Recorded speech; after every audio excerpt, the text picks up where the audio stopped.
नमस्कार दोस्तों, मैं हूं मनोज। क्या आप दिन भर बिना मेहनत किए भी थके थके रहते हैं? क्या थोड़ा सा खाने पर भी वजन तेजी से बढ़ रहा है, या फिर त्वचा में सूखापन और बाल झड़ने की समस्या बढ़ गई है?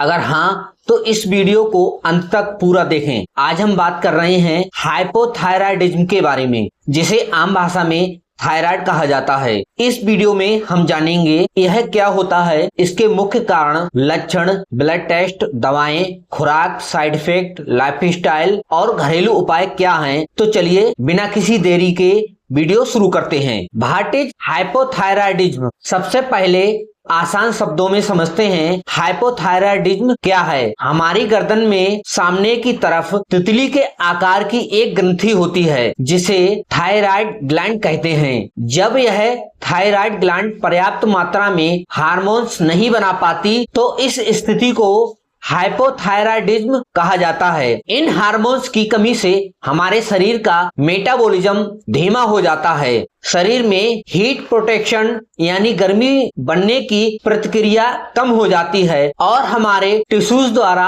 ऑक्सीजन का इस्तेमाल भी घट जाता है। सरल भाषा में कहें तो शरीर का पूरा इंजन सुस्त पड़ने लगता है। कोशिश अब बात करते हैं हाइपोथायराइडिज्म के कारणों की। चिकित्सा विज्ञान में इसे 3 मुख्य भागों में बांटा गया है। Number 1, primary hypothyroidism. यह सबसे आम कारण है। इसमें खुद थायराइड ग्लैंड में दिक्कत होती है, जैसे जन्मजात यानी कॉन्जिनेटल डायरेक्ट होना, हार्मोन के संश्लेषण में गड़बड़ी आना, भोजन में आयोडीन की अत्यधिक कमी होना, या फिर लंबे समय तक एंटी थायराइड दवाओं का सेवन करना। Number 2, secondary hypothyroidism. इसमें थायराइड ग्लैंड सही होती है, लेकिन पेट्यूटरी ग्लैंड से TSH यानी थायराइड स्टिमुलेटिंग हार्मोन पर्याप्त मात्रा में नहीं निकलता। Number 3, central hypothyroidism. इसमें ब्रेन के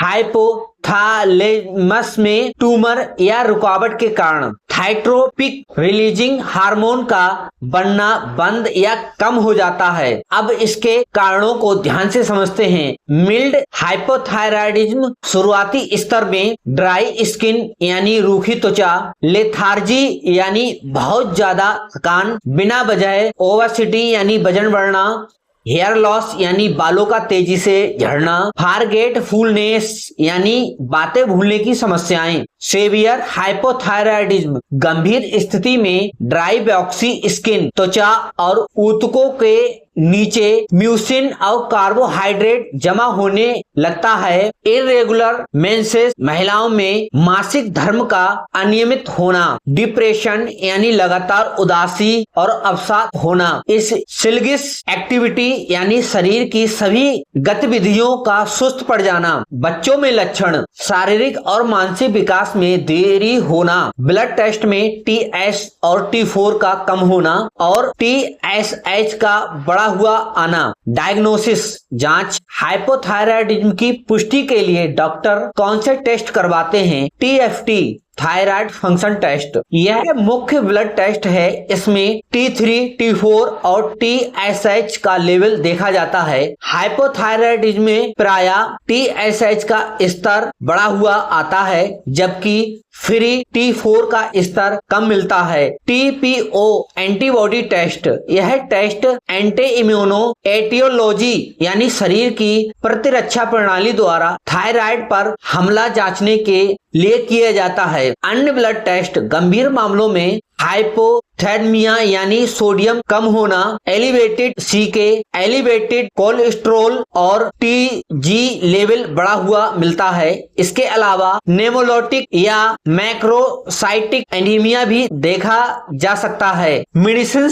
एंड डोसेज। कोई भी दवा बिना डॉक्टर की सलाह के ना लें। टेबलेट ऑर्थिरोक्स 100 mcg, लीवोथायरोक्सिन सोडियम 100 mcg। खुराक और सही नियम, एक गोली रोजाना सुबह खाली पेट ली जाती है। नाश्ता ब्रेकफास्ट करने से ठीक 1 घंटा पहले पानी के साथ लें। हर 6 सप्ताह बाद TSH लेवल दोबारा चेक कराएं। यदि 6 सप्ताह बाद भी TSH कम नहीं होता है तो डॉक्टर की सलाह से खुराक 25 mcg प्रति 6 सप्ताह के हिसाब से बढ़ाई जाती है। पहली बार बीमारी पकड़ में आने पर हर 6 सप्ताह में और बाद में स्थिति स्थिर होने पर हर 3 महीने में TSH टेस्ट कराना चाहिए। साइड इफेक्ट ऑफ मेडिसिन, यदि लेवोथायरॉक्सिन की खुराक सही ना हो या अधिक हो जाए तो ये साइड इफेक्ट दिख सकते हैं। हार्ट पैल्पिटेशंस यानी दिल की धड़कन तेज होना, एंजाइटी यानी घबराहट महसूस होना, इंसोम्निया यानी नींद न आने की बीमारी, अचानक वजन